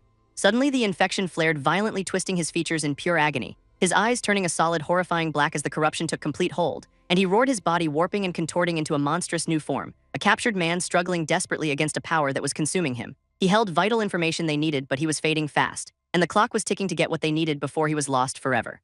Elsewhere, in a different place entirely, a powerful figure descended from the sky, confronting an elder about the recent Serentium invasion. And this elder revealed that an old forgotten enemy had finally returned, speaking a name that carried the weight of history, Morbas. It had all begun, he explained, with the assassination of a prince, an act Morbas orchestrated specifically to ignite the flames of a devastating war. And their forces soon fell to relentless attacks reinforced by strange beings called players, a name that stunned the masked man who had never heard of such a thing. They were beings from another world pouring through a mysterious gate, hundreds of thousands strong, forcing their ancestors into a desperate final move. For Morbas had tried to steal their master's power at the very moment of his awakening, and two opposing factions clashed violently to control the sacred ritual. In the ensuing chaos, the master's consciousness was torn between them, just as a stray cat wandered innocently into the chaotic scene. And the master's immense power, seeking a vessel, found an unlikely host, transforming the small cat into a giant fearsome beast. With no way to communicate what had happened, chaos erupted among the followers, and to protect their master in his new form, they allowed the beast to escape, a creature that eventually took refuge in a forgotten crumbling castle. His descendants then activated an emergency escape device, sending him to an unpredictable location, the world of the players themselves, where they found a player named Kim Butler, a man known to be a caretaker of cats. And the butler explained how they had warped the master directly to him. And now, hearing this story, the masked butler understood everything, asking if their plan to head to Nocton was simply a death wish. But the beast revealed a new path forward, to find the hidden altars, making the butler realize they had narrowly avoided a fatal, catastrophic mistake. Suddenly, the beast's eyes began to glow with an unholy light, and its dark energy exploded outwards in a terrifying wave. As it uttered a single guttural command, "Run!" a colossal paw crashed down towards the ground with incredible force, and they scrambled back as the creature's body began to expand uncontrollably, until it towered over them, a monstrous silhouette of pure untethered rage. From high above, a winged demon retreated from the chaos unfolding below, as the master, now a giant wolf, snarled in a display of absolute fury, letting out a devastating roar that seemed to shake the world, shattering the very air around it with concussive force. The butler and his companions dove for cover to escape the blast, and he turned, already preparing a desperate counterattack, as a blast of his own dark energy struck the wolf's massive paw, which was already gathering a sphere of destructive crackling power. A beam of pure annihilation then erupted from its gaping jaws, an attack that carved a massive crater into a distant mountain, and he could only watch, wondering if his master was now lost forever.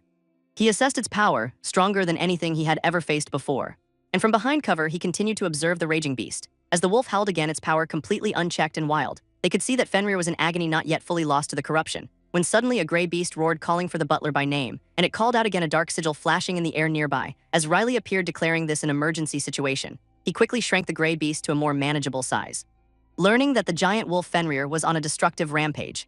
And this small creature revealed it had a plan, a direct confrontation. With newfound resolve, Riley walked toward the raging white wolf, bracing himself against the beast's immense crushing power, just as a massive pillar was hurled through the air towards him, only to shatter harmlessly against an unseen shimmering barrier. The beast growled, and a voice thanked Riley for his timely help, as he held the smaller version of the creature fishing Fenrir, and the giant wolf glared down, seeming to recognize its other self. While a storm of dark energy began to gather in its chest, Riley realized with dawning horror what was about to happen. Elsewhere, an old man with a monocle gasped in shock, kneeling before a masked warrior who lay unconscious on the ground, and the warrior asked if there was any way to cure the man's affliction, but the old man simply said it was far too late for that. The masked warrior fell silent, a heavy grief settling over him, as the dying man begged for an end to his prolonged suffering. And the warrior promised to help, asking him to just hold on a little longer. Back in the present, Riley held the small creature high for all to see, looking at the raging beast and asking if they were ready to begin. As he prepared to face the corrupted wolf Fenrir head-on, the maid and Cerberus were poised and ready, waiting for the signal, their plan hinging on one clean, decisive strike to the head, and he activated his minion management skill without hesitation, using his stored points to rapidly level up the minion known as Squeaky. He ordered his team into their designated positions, and with a final determined shout, the battle began. The small cat-like minion Riley leaped forward with incredible speed, and the maid watched the small creature go her heart in her throat. As his minions scattered, launching their coordinated attacks from all sides, Riley powered up in midair, glowing with a brilliant stored energy, while the butler caught a small flaming creature in his hands, and the energized cat vaulted gracefully over his shoulder. As flames ignited on his back while he charged forward, he prepared to throw the flaming Cerberus like a living projectile, unleashing the powerful and aptly named Fire Rat Shot. This fiery projectile soared through the air towards the giant beast, a perfect shot heading directly for its intended target, and it slammed directly into Fenrir's massive glowing eye. The butler watched, knowing exactly what was supposed to come next, as Riley dove from high above, striking Fenrir's head with all his might. And now enlarged to a fearsome size, Riley bit down hard. The maid cheered, seeing their successful, perfectly executed attack, and Riley stood victorious over the massive fallen wolf. While system messages appeared confirming their total victory, the butler took a moment to reflect on their bittersweet success, as a gray wolf gently touched the still form of a fallen white wolf, standing a silent vigil over the body resting on the altar. He nudged his companion, gently, trying in vain to wake him. A sad echo of a memory of an old man's spirit fading away. before he vanished completely into a swirling cloud of light, and the white wolf's body dissolved into shimmering particles. The maid approached asking if her master was all right, and Fenrir admitted that he would need some time to recover from the ordeal, leaving the butler struggling with how to process an NPC's profound grief, wondering how he could possibly comfort his master in this moment. Suddenly, Fenrir turned and presented his backside to him, a gesture that left the butler completely and utterly taken aback. As he slowly realized it was a request for pats, he decided this might actually be the best form of comfort he could offer. But he couldn't help but worry about the awkward timing of it all. So throwing caution to the wind, he raised his hands hesitantly and began patting the giant wolf's flank with a steady rhythm. The butler tried to explain he was just following the signal he was given, but Fenrir angrily told him to stop touching him at once. And for a brief moment, the butler hesitated, unsure of what to do, but he reasoned it was just a cry for more attention. And so he continued, pointedly ignoring his master's loud protests, calling it a crucial and unmissable bonding opportunity. Fenrir cried out in despair for his lost and shattered dignity. Nearby, Cerberus made a strange request to the maid, asking for a detailed explanation of why petting feels good to felines. While the butler felt increasingly awkward comforting his giant master, clearly flustered by the creature's loud and contradictory reaction, the others arrived on the scene offering to take over the petting duties, but he dismissed them, sending the master away to get some rest. Cerberus admitted the butler's strange actions had stopped it from fleeing in terror, and the small creature then spotted something glinting in the ruins, a mysterious blue light that was glowing from within a pile of rocks. Cerberus bravely scampered off to investigate the strange phenomenon, closing in on the strange, pulsating, glowing object. Meanwhile, the butler was still hard at work patting away, remembering his own despair over what he thought was Fenrir's final fate, and the master revealed that this simple touch was pulling him from his darkness. He thanked the butler, finally feeling a sense of peace wash over him, and the butler offered his help anytime, trying to hide his aching arm, but the master noticed he was trying to stop the comforting gesture and asked him to please continue for just a little longer. The butler, thinking, quickly suggested a compromise, miniaturization, and he resumed his duty, patting the now cat-sized master with a sigh of relief. He began to explain the old game's rigid system of good versus evil, how players were forced to join the side of light, a rule he had always hated, and the master clarified he wasn't doubting him, just seeking to understand. The butler then revealed a new shocking truth: chaos creatures had started the war. And the name Morbas triggered a sharp, violent reaction from the master, as Fenrir vowed to enact a bloody revenge on all of his enemies. From the nearby rubble, a tiny sound could be heard, the sound of a hamster struggling with a massive heavy sword, and the butler turned, hearing the strange commotion. As the orc maid presented their surprising discovery, he recognized the blade, instantly his eyes widening in disbelief, for it was Berhart, the sword of the former head butler, a legendary weapon without a master now being offered to him. He accepted it without hesitation, feeling a new power course through his hands, and the system immediately prompted him to equip the blade, an action that was surprising since his weapon slot had previously been locked. Now for the very first time it opened for him, and the sword's impressive stats appeared, a butler-exclusive weapon. He tested its weight, feeling its perfect deadly balance. Realizing he was no longer a bystander, for he could finally fight, his allies watched, impressed by his surprisingly fluid movements. Their new journey began under a vast and open sky, as a grand carriage traveled through the untamed wilderness, and Fenrir asked the butler for their next strategic move. The butler outlined their plan to find 2 hidden altars, but first they would gather intel in the bustling capital city. Suddenly, Fenrir's ears twitched with a newfound excitement, and he announced that he could finally move them again, testing another part of his new unfamiliar body. He found he could move his tongue, a small but incredibly welcome victory. And Kim Butler was praised for his dedicated efforts in helping him recover, making him wonder if his master would soon be completely healed. Their journey continued onward by carriage through the countryside, but Kim Butler soon brought them to an abrupt halt, for he had found the entrance to an instance dungeon. He was itching to test his new power in a real combat situation, and though his companions worried about the potential danger, he insisted on going in completely alone to prove himself. He stepped through the shimmering portal into a C-rank dungeon, a familiar challenge from his many years of playing the game, gripping his sword tightly, knowing his current gear was weak, but clearing this meant he could better support his master. It was time to test his own personal limits. From the dusty ground, skeletal warriors began to rise, an undead horde that swarmed towards him with silent menace, and he decided to test his defenses first against their assault.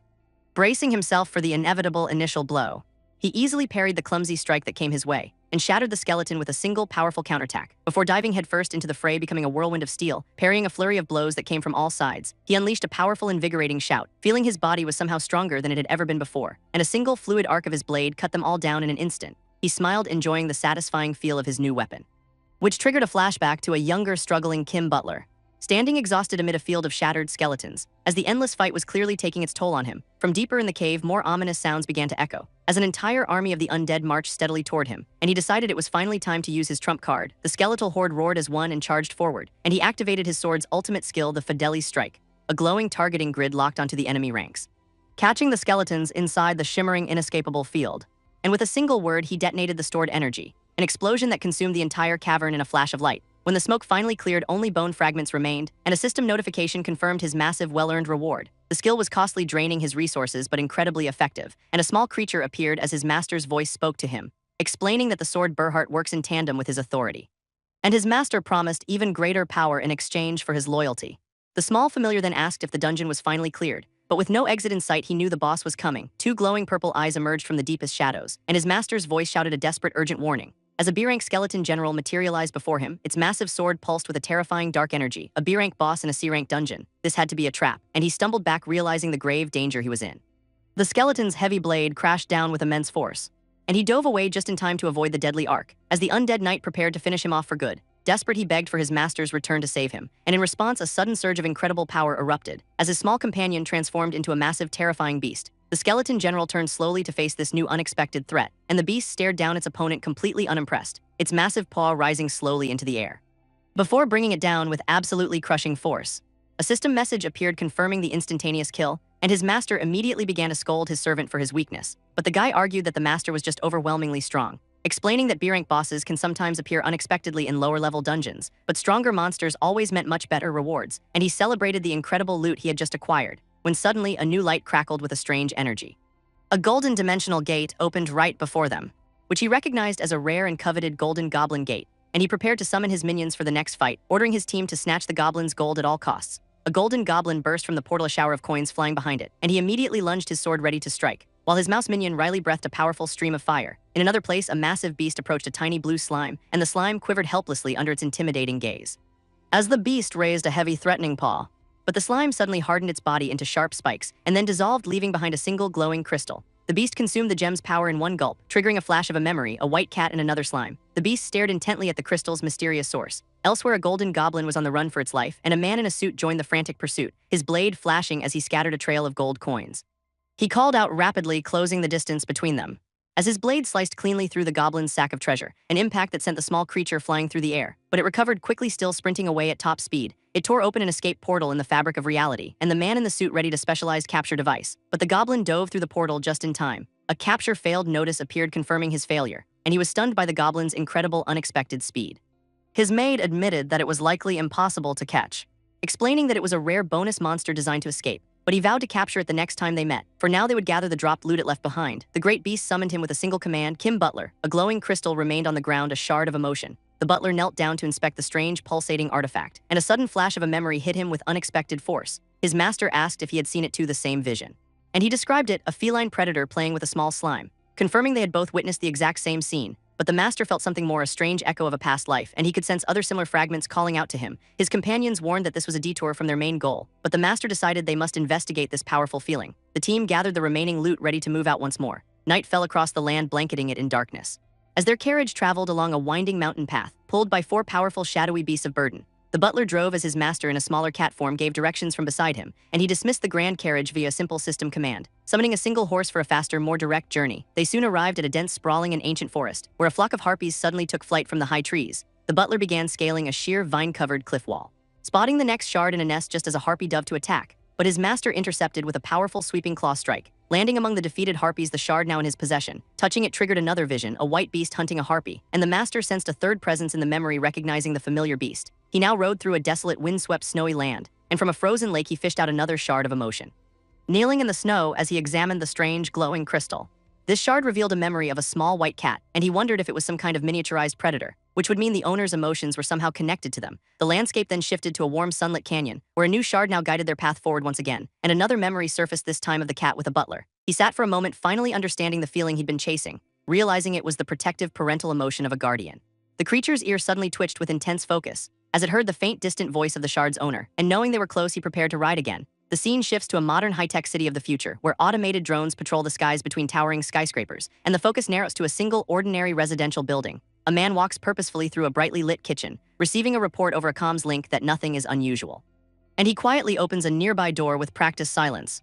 Inside, a woman is connected to a complex humming machine, and he watches over her, knowing she is deep in a virtual dive, lying perfectly still, completely immersed in another world. His expression is grim and watchful as he stands over her, and the world she sees inside is a peaceful, wide-open field. The butler arrives in that same vast, empty field, dismissing his horse, which gallops away into the distance, and his master says the shard's owner is just 5 steps away. But the space they seek is hidden by a powerful, invisible barrier, and the butler reaches out his hand, touching an unseen wall, as the air ripples, revealing the hidden magic that surrounds them. He realizes their foe is powerful, a true master of dimensions, and fearing a devourer of chaos, he quickly opens the auction window. First on his shopping list, a large supply of healing potions, for he knows they can't relax, a raid boss could be waiting inside. He purchases a full stock of recovery items for the whole party. And next he searches for powerful second circle magic scrolls. As the auction house fills with a variety of offensive spells, he buys a wide variety of scrolls preparing for any situation, and with their emergency supplies secured, he tells his master they're ready. They walk toward the invisible gate, now fully prepared for what lies beyond, and his master is impressed as they step through the shimmering barrier. The world on the other side is dark and violent and stormy, as lightning splits the churning angry clouds above, and before them stands a massive rain-lashed mansion. The scene shifts again, this time to a futuristic cityscape, and we focus on the towering headquarters of Coco Games. Inside a sterile office, two employees approach a man at his desk. A man identified as Kim Seonggu, the chief technology officer. The company president Park Di-sung confronts him about shutting down a project, but the researcher insists they must stop the project immediately. He reveals that his sister's cat died during the experiment. And the white-haired executive asks if the device was to blame. The connection to Metaria had prevented them from monitoring the cat's health, but the executive refuses to abandon their game-changing technology. The researcher then reveals the true cost: his sister won't wake up, and this shocking news stuns everyone in the room into silence. The executive demands to know if she's just unconscious, but she's been trapped in the game since the moment she logged in. Her brain is only active while she is connected to Metaria. And the executive dismisses this claim as complete nonsense. His colleague asks about the sister's status inside the game, and he admits they can't locate her even with their admin privileges, as every attempt to find her is denied by the game system. Meanwhile, back inside the game, a player and his cat arrive, and from a high window, a monstrous cat watches their approach. It snarls, sensing an uninvited intruder in its territory, and the creature scurries towards its beloved mistress, a ghostly woman who comforts her monstrous mutated pet. With glowing red eyes, she vows to protect it from all harm. And outside, the player opens his inventory in the pouring rain, pulling out a glowing magical appraisal scroll. His target is the ominous mansion that looms before him, and the system begins analyzing the building's strange properties, identifying the mansion as a dangerous, abnormal space. He sensed a chaos domain, a soul in terrible danger, and his companion was eager to investigate, just as something strange approached from the mansion, a simple purple slime that bounced toward them. A creature that seemed harmless at first glance, but then it began to transform before their eyes, and he recognized it instantly, a rare doppel slime, a monster well known for its copying abilities, which took the form of a dark elf assassin blocking their path, but he ignored the warning, asking to see the owner. So this guardian readied her blades for a fight, and our boy simply smirked, accepting the challenge, summoning his own minions from the surrounding shadows, as the two sides faced off on the rain-slicked path. And he decided his minion, Riley, would fight alone. So Riley and another minion charged forward together, their blades clashing in a brilliant shower of sparks, locking the two warriors in a deadly duel. As he watched, then gave a simple command, faster, and Riley braced for a speed she had never known, for the dark elf moved with a blinding quickness, landing a powerful strike that sent Riley flying back, so fast she couldn't even track the enemy's movements, as the elf was just a blur of deadly motion. Until a final decisive blow sent Riley to the ground, where the green-skinned maid scrambled for her daggers, her eyes burning with a fierce defiance, when from the sky a hooded assassin descended, bringing a glowing blade down hard upon them, which erupted in a flash of violent energy. But a man in a suit appeared to block the strike, his own assassins flanking him instantly, as these hooded killers waited for the command, and Kalinus declared it was time for a lesson, while inside the undead cat told its mother the odds were bad, worrying that more intruders would soon join the fight, her expression filling with a deep sense of dread, as the cat screamed, admitting its utter terror. When suddenly two small figures appeared in the courtyard, a pink mouse and a gray kitten standing all alone, just as a white streak whipped through the air. This standoff interrupted by a screech from above, as a harpy snatched the small creatures, calling Kalinus master, causing the pink creature to choke in the harpy's tight grip, which forced it to activate a skill called Cerberus, making the harpy lose its hold for just a second. So the pink creature used its tail to save its companion, landing and apologizing to Lord Kalinus for the ambush, while the strange harpy circled high overhead, and the pink creature's tail ignited ready for battle, its single monstrous eye glaring with intent, as the harpy creature summoned a spear of light, unleashing its skill, Spear of Terror, which shattered the tiny target's world in fear, and the glowing spear found its mark, while vicious talons descended to finish the job. Elsewhere, the green-skinned maid held a potion, and she quickly uncorked the vial, drinking the red liquid down in a single gulp, feeling the potion's potent healing effect take hold. While nearby, the butler clashed with a hooded assassin, telling the maid Riley to get back in when she was ready. As the assassin pressed her attack relentlessly, so Riley charged forward, daggers drawn, though her strike was blocked with ease, making her flash back to her moment of weakness. But this memory of healing only fueled her resolve. As the butler continued his defensive sparring, and Riley realized he was just training her, which caused a fierce smile to spread across her face, as she asked if he was worried about their captured master, just as the assassin lunged with a battle cry, and Riley met the attack with her full force, this blow sending the assassin flying back, where they landed facing each other ready for more. So the goblin maid leaped into an aerial assault, her daggers clashing against the assassin's sword, though the hooded assassin deflected the attack with a low sweep. The maid just gritted her teeth, refusing to yield, while the strategist observed, noting their HP was now even, and waited, sensing a new power was about to activate. In another part of the battle, the large rat stumbled dazed, as a massive bird of prey loomed over it, and the one-eyed cat mocked the rat's apparent fear. But the rat simply closed its eyes, whispering one down, before its eyes snapped open, burning with a hidden power, as it summoned a Cerberus skill, Flame Barrier.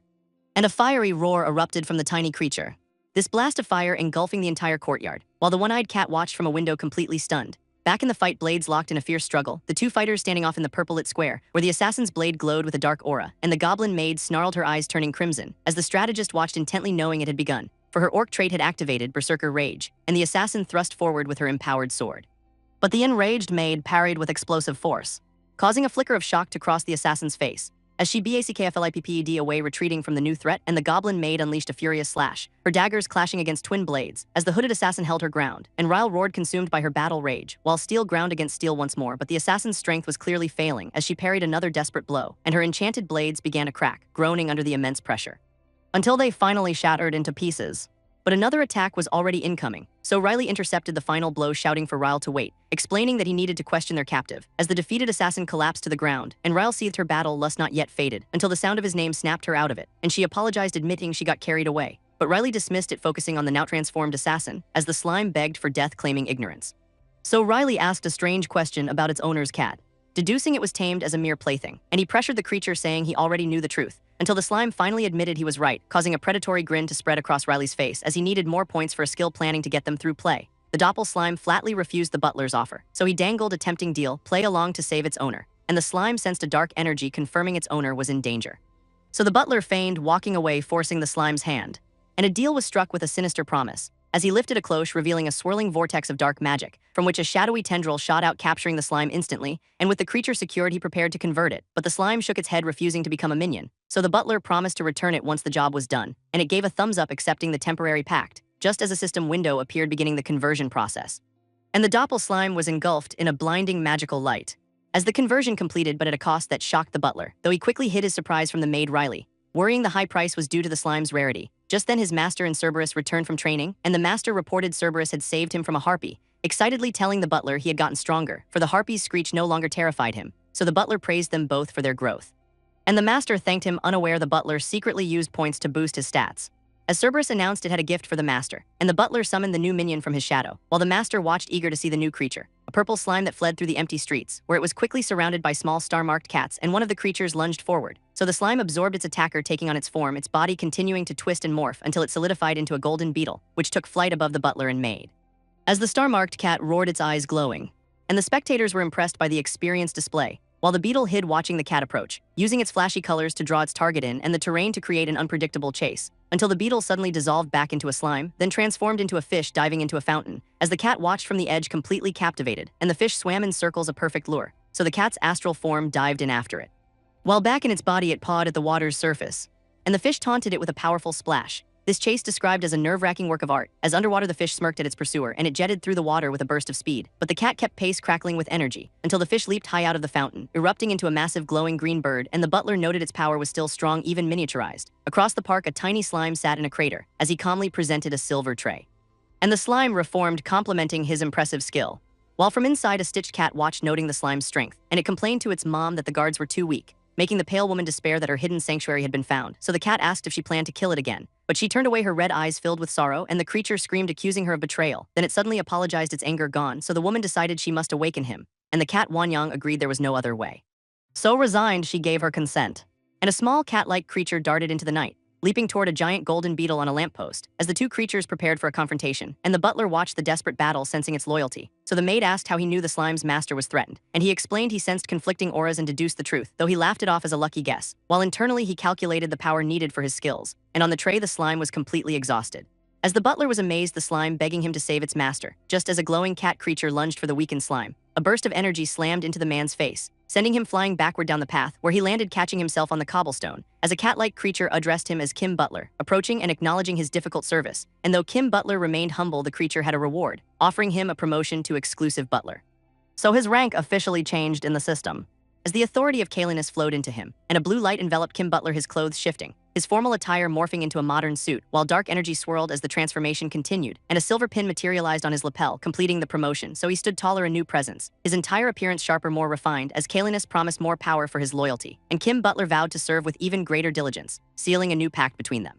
As the scene cuts to a desolate graveyard at night, where inside a tomb a torchlit corridor leads to a cell, the passage winding deeper into the earth, and Kalinus, now in a decaying form, called out, as a woman with white hair confronted a pair of red eyes behind bars, recognizing the name of the prisoner. But the pale woman refused to listen, instead pleading with a demonic cat in the alley, and this creature bestowed a new name, Oath Sword, as a knight in dark armor stepped forward. standing beside her new imposing champion. Her eyes burning with a dark purpose, and a memory surfaced of a captured soul and the knight who had failed to protect them. So now they were bound by a new pact, as the cat demanded he atone for his sins, and the knight admitted his fatal mistake, his oath the price. So he kneeled ready to serve his new master, who gave him a target, the intruders, his first command being to eliminate them. Elsewhere, the butler prepared for duty, having unlocked a new rank, exclusive butler. His power now linked to his master's state, and his master's alert state boosted his combat stats. This power surge refining his appearance, which left his allies stunned by the transformation. So he explained it was a promotion from Lord Kalinus, and the goblin maid and her companions celebrated as he promised to reward them for their hard work. When a doppel slime appeared with intel, identifying its master Banshee and her enemies, the slime confirming the bizarre situation, that its master was once human but now a ghost. So he deduced a chaos entity had possessed the cat. And with the information he needed, he thanked the slime, as the heavy doors to the mansion creaked open, and he and the maid stepped into the opulent hall, where he laid out the plan, deal with chaos quietly. But if their master was identified, no one would get out alive, when a voice from the shadows commanded them to stop. As an armored knight, Grundar threatened immediate execution, but the butler ignored the threat, asking to see the master, and the maid suddenly pointed to the balcony above, where the ghost master watched, suspecting betrayal. And the slime trembled with rage at the butler's words, while a smirk played on the butler's lips, as he calmly stepped past the knight's line, and Grundar's helmet glowed with killing intent. But the butler now held the knight's own sword, having disarmed the B-grade guard in an instant. But Grundar summoned a massive greatsword, ordering their elimination as the knight crashed down from above, and the floor exploded, but the butler had already moved, evading and preparing a counter with the stolen blade. While shouting orders to his team, as the two warriors clashed in a blur of motion, and a system notice confirmed his new power, while the armored guardian readied its blade, but our boy vaulted clean over the knight's lunge, recognizing the legendary weapon it wielded. So he activated a skill questioning the knight's presence, this ability locking onto the knight's gauntlet, as threads of light bound its weapon hand, but the guardian simply switched its grip, so he drove his own blade into its helmet, though the strike felt empty, hitting nothing. And he realized the knight was an intangible spirit, as their blades clashed across the grand hall. And the spirit mocked his tricks, but he just smirked, pulling out a scroll to make the ghost solid. And he dodged another sweeping attack, so this time his strike landed with a solid thud, making him wonder why a divine knight was a mere guard. From the rafters, a creature watched the fight, realizing this butler was far stronger than expected. So the creature activated a skill to plant a seed of doubt, forcing the knight to remember a past failure, as a memory surfaced of a prayer to a stone god, where a trial by combat was held to find the truth, and both sides swore to accept the divine decision. As the champions' two oath swords prepared for the duel, and a man named Elian offered comfort, while she trusted God would prove his innocence. But a memory surfaced, a desperate plea, then a horrified scream with his name, for Elian was executed anyway, and a masked man taunted an armored knight. As the knight admitted his lack of faith caused this, and the villain laughed, blaming him for the verdict, while the knight recalled his own divine punishment. This memory drenched in regret, as a dark voice questioned his broken oath, for he only brought her more despair. And Kim Butler learned a parasite controlled the knight, its power feeding on his immense guilt, as corrupted energy erupted from the knight, who was now oath sword Grundar, an A-grade enemy, and Kim Butler knew they couldn't win this fight. So he ordered an immediate retreat. But the doors were magically sealed shut, and the possessed cat revealed they were trapped, as Grundar swung his massive blade, and Kim Butler barely parried the attack, but the impact threw him across the hall, where he crashed hard against the floor, this blow leaving him wounded and gasping, just as an armored knight crashed into the grand hall, and the goblin maid screamed for the butler, while the small creature's eyes flashed with power, and the head butler intercepted a deadly spear, his parry shattering the doors behind him. As the creature glowed, channeling its energy, and a second butler felt a surge of power, meeting the knight's blade head-on, as multiple copies of the butler swarmed the knight. But the head butler took a heavy blow, knowing the damage got through, as the knight's sword pulsed with dark energy, and he smashed the hooded woman aside, so the goblin maid let out a battle cry, landing a fiery punch on the knight's armor, and the butler was stunned by their resolve to fight, as the knight unleashed a massive circular slash. And the small creatures were warned to stay back, watching, knowing they were too weak to help. Elsewhere, the true master explained the situation, revealing the intruders came to kidnap him. While back in the hall, the knight gathered immense power, and the hooded woman was terrified, but the maid stood firm, as the butler knew he must block this area attack, so the knight lunged forward in a crimson blur, and the butler raised his sword ready for battle, as the armored knight swung down with immense force. And our boy braced, cracking the very floor beneath him, while the knight leaped high for a crushing overhead strike, and a massive shockwave exploded from the impact, as smoke and dust clouded the entire hall. But the butler's attack seemed to have failed, for he was hit with a stun effect, completely paralyzed. So the knight raised his sword for the final blow, when suddenly the goblin maid Riley leaped in front of him, and they both collapsed on the ruined floor, as the purple cat praised its knight Grundar. But the knight's armor melted into a puddle, revealing the real Grundar, who looked around confused, as a voice called out to him from across the room, and the butler stood again, his sword glowing with a new power, as auto mode activated, locking onto its target, and he unleashed the attack with a single word, while the purple cat watched in disbelief, and two small strange creatures appeared nearby, just as a massive blue explosion ripped through the hall, and the butler gasped, drained from the powerful skill. While the pale woman and the cat looked down from the balcony, the cat realizing he was hiding a trump card, and as the smoke cleared, the butler was the only one left standing, as the floor erupted in a cloud of smoke and debris, and from the smoke a question hung in the air: was he finished? The butler caught his breath, shocked the attack had worked, but a heavy boot stepped out from the dust, as the knight rose again, wreathed in dark energy, and his mistress begged him to stop, but the cat urged him on. So he ignored her pleas, dragging himself forward, as he squared up against the butler one last time, and the demonic cat watched surprised by his resilience. So the butler saw his opening and lunged, his blade finding its mark sinking deep into the armor, and the knight's gaze drifted upward to his mistress, as he begged her not to forgive his sins. But she turned away as the cat dismissed his final words, so the butler demanded to know what drove this dying man. And his familiar identified a self-erosion curse at play. So to break it, they needed information about that woman, and he offered the knight a choice: talk or let her fall. But the knight's resolve hardened. He would protect her as the cat scoffed its efforts to corrupt Grundar wasted, and it abandoned the scene to find a new target. So the butler knew he just needed to buy a little time, and he activated an ability intending to capture the knight. But the mistress ordered Shima to attack while the butler was weak, though she faltered, admitting she couldn't go through with it. "You want me gone, right?" Wanyan accused its mother, who began to walk away coldly, only for a small pink mouse to block the stairs, standing its ground and declaring that Wanyan could not pass. But the creature ignored it, consumed by a need for revenge against the butler. "We came for her, not you," the mouse clarified as purple energy swirled into a dangerous weapon above Wanyan's head, manifesting as twin blades, while the cat-like creature scoffed, a rat with no fear of a cat.